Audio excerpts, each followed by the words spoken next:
করে এই যে আমার সামনে বসা দিনমজুর রহিম মিস্ত্রি গাদার বাপ, এই গাদার বাপ আপনি উঠি বলেন তো আপনার কি ভাগ্যের উন্নয়ন হয়েছে? হয় নাই, কিন্তু সেই সকল নেতাদের ভাগ্যের উন্নয়ন হয়, তারাই বড় বড় চেয়ার পায়। কথা বলেন ঠিক কিনা? আমি যদি নির্বাচনে পাস করতে পারি, আমি যদি নির্বাচনে পাস করতে পারি, সব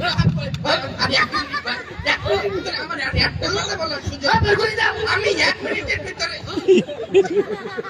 আমি প্লিজ আমাদেরকে আমি সভাপতি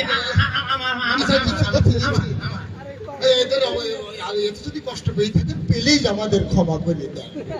দর্শক মন্ডলী, এ পর্যায়ে আমাদের প্রধান অতিথি তিনি বক্তব্য দেবেন, কিন্তু তার আগে 1 মিনিটের জন্য খুব সংক্ষিপ্ত পরিসরে 1 মিনিটে হয় কিছু করোনা হাদিসের কথা নিয়ে আসার জন্য অনুরোধ করছি আমাদের মসজিদের সম্মানিত ইমাম সাহেব ফকিরুল্লাহ দোহারি। মহতারাম ফকিরুল্লাহ দোহারিকে 1 মিনিট, ও আমি তো বেশি নিয়ে ফেলাচ্ছি, 1 মিনিটে কি আর আলোচনা করব? সালাম বিনিময় করি সেই জানো ক্লিকের জন্য ভাইও বাবাজিরা,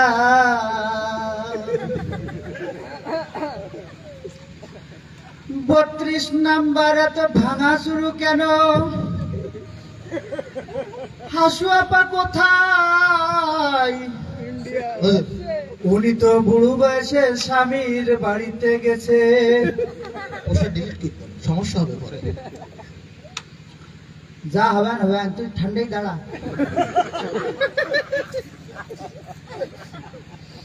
ভাইও বাবাজিরা,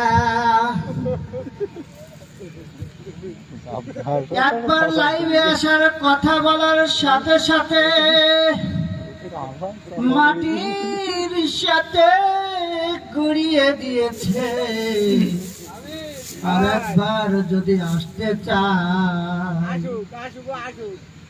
টুঙ্গি পাড়ার কি কথা কইতে না তো ওয়াজ শুরু করতে পারলাম না, শেষ করতে ভাই বাবাজিরা ওয়াজ ভালো কি? হ্যাঁ এই শয়তানে শিখাল না, এই ছোট মান দিল, এই শয়তানে শিখেছে। আপনারা একটু টিকিট ধরেন, টিকিট ধরেন।